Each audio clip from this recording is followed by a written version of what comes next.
Hey guys, today I want to analyze my latest position in the stock market. That's Dropbox, ticker symbol DBX. Dropbox has been a pretty popular topic of discussion on YouTube lately, and I was initially quite skeptical when I looked into the stock, mainly based on the fact that their revenue growth has consistently slowed quarter after quarter for at least the past 3 years, as well as the hefty competition in their space from Goliath companies like Microsoft and Google. But after really digging in deep and running the numbers for myself, I believe Dropbox is a relatively safe bet to return at least 15 to 20% per year over the next 5 years with very little downside risk, using very conservative estimates.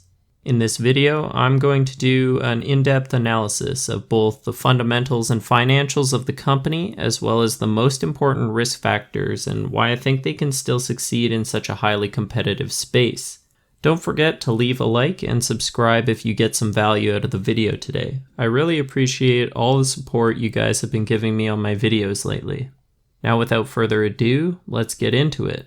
First, just a quick overview of this stock. If you've never heard of Dropbox before, they are a technology company focused on cloud storage, file sharing, and distributed workplaces. They provide file storage and sharing for individuals, and for professionals, they provide a secure, integrated platform to collaborate, work on, and distribute files, and run their business from one central ecosystem.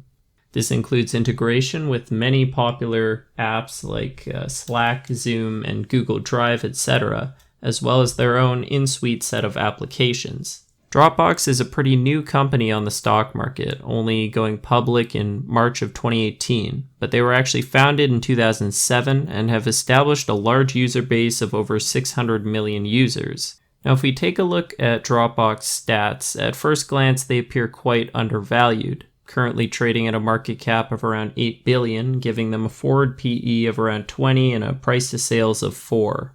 Their trailing PE is quite high, but this is due to the fact that the company is just now transitioning into a highly profitable company on a GAAP basis. So why is the stock market valuing Dropbox so cheaply?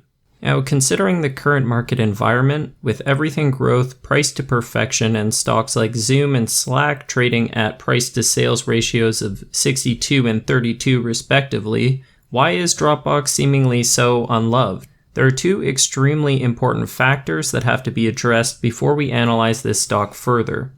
These are the threats of slowing growth and competition, and this basically forms the bear case against the stock. But on close scrutiny, I don't believe these issues will actually be able to stop Dropbox. First, let's address the consistently slowing top-line growth that Dropbox has experienced over the last several years. If we take a look at the historical financial results, revenue growth has slowed in percentage terms every single year since at least 2017, from 31% down to 19% in 2019. If we take a look at the quarterly results, the slowing revenue growth becomes even more apparent, with year-over-year revenue growth rates of 13.8% last quarter and approximately 11.6% projected for the next quarter. The main issue for Dropbox here is that they aren't converting free users into paying users. Paying user growth has slowed consistently, though average revenue per user shows a more steady and promising trend. Let me make it abundantly clear that not only do I expect growth to continue to slow, but I have baked in these results into my financial projections, and even at much more modest growth rates, I believe Dropbox still represents an attractive investment opportunity. Dropbox may not be able to sustain the growth rates it has enjoyed historically, or management may outperform expectations and increase paying user growth through their innovations in new product suites and shift to distributed workplace platform rather than just a file sharing and storage platform. Either way, I think they will yield attractive returns for investors over the next 5 years. I'll go over my financial projections in depth in the next segment of the video, but for now let's address the other bear point, the large competitive threats arrayed against Dropbox from the likes of Google, Microsoft, and many others.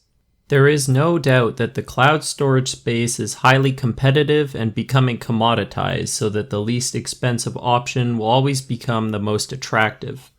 Dropbox is no stranger to this. They are one of the oldest publicly available cloud platforms out there with over 600 million users. They have been surviving and growing in this space for over a decade now, and I believe Dropbox still has a big enough competitive moat to survive against the competition over the coming years. As a pure-play cloud storage stock, Dropbox might not look as attractive, but lately Dropbox has been aggressively pushing to expand their business from a simple file sharing and cloud storage platform into a virtual and distributed workplace, which is an industry that has enormous growth ahead of it, and in my opinion will be large enough to sustain multiple competing platforms.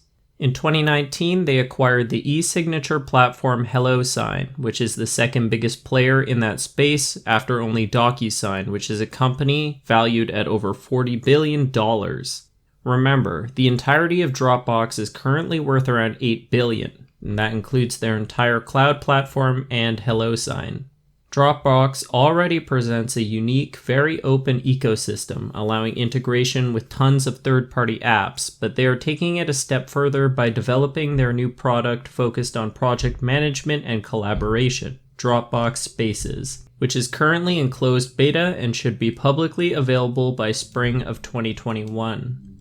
If they are successful in this project, which I believe they should be, this will be the beginning of an entirely new chapter in Dropbox's story and could fuel growth far beyond what analysts currently expect over the next decade. This shift to the distributed workplace also gives Dropbox a much wider competitive moat than they had previously. If you are only offering cloud storage and file sharing services, then you really are only able to compete on pricing as well as design and accessibility of your product. Dropbox's services work great and are well designed for easy use, but this is not that great of a competitive advantage. By transforming their product, they are creating an ecosystem where people can create and collaborate on projects entirely within Dropbox's platform. They are also taking advantage of their massive existing user base and giving themselves plenty of opportunities to accelerate the conversion of these free users into paying customers. With this, they are separating themselves from their traditional competitors like Google Drive and Microsoft OneDrive and placing themselves in an entirely new category, the smart workplace. These opportunities are exciting to consider and could potentially result in enormous benefit to shareholders, but I am not relying on their success in these endeavors. Moving on to my financial projections for Dropbox, I believe that even assuming that the business continues to grow at its current modest trajectory, investors should still see above average returns over the next 5 years. I built this model based on my estimations of paying user growth at 7% and average revenue per user growth at 3%, which is below historical rates, but given that the growth in paying users is slowing, I think it's a safe and conservative estimate. Additionally, this model calculates GAAP earnings per share, which I believe is a conservative metric to use.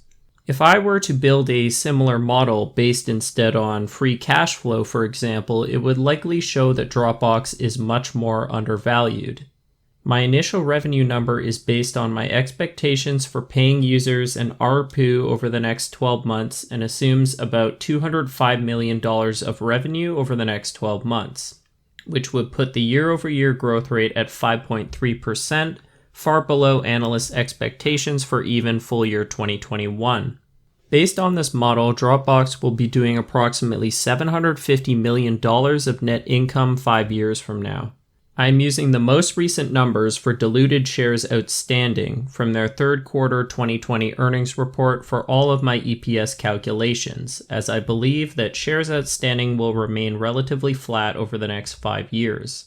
Management is diluting slightly at around 2% per year due to issuing stock-based compensation, but I believe this dilution will shrink or even turn negative eventually as the company has plenty of cash for buybacks, and as the market cap of the stock increases, the dilution due to executive compensation should diminish as well.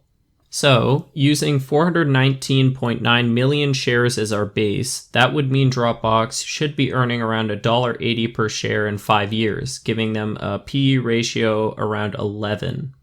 I think it's fair to assume a mature, highly profitable company operating in this industry could command a PE of 20 to 22, which would represent around 100% upside for the stock over the next 5 years, or about 15% compounded annually.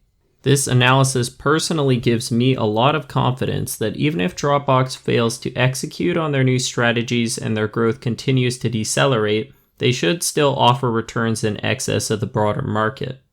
I believe this stock has very little risk of long-term downside, with the potential for massive future upside based on how well management executes on their strategic priorities, and how successful they are at converting their existing massive user base into paying customers. I hope you guys enjoyed the video today. Let me know your thoughts on Dropbox stock in the comments below. Is this a stock you own or are planning to invest in? And don't forget to leave a like and subscribe if you're enjoying the content. I'll catch you guys in the next video.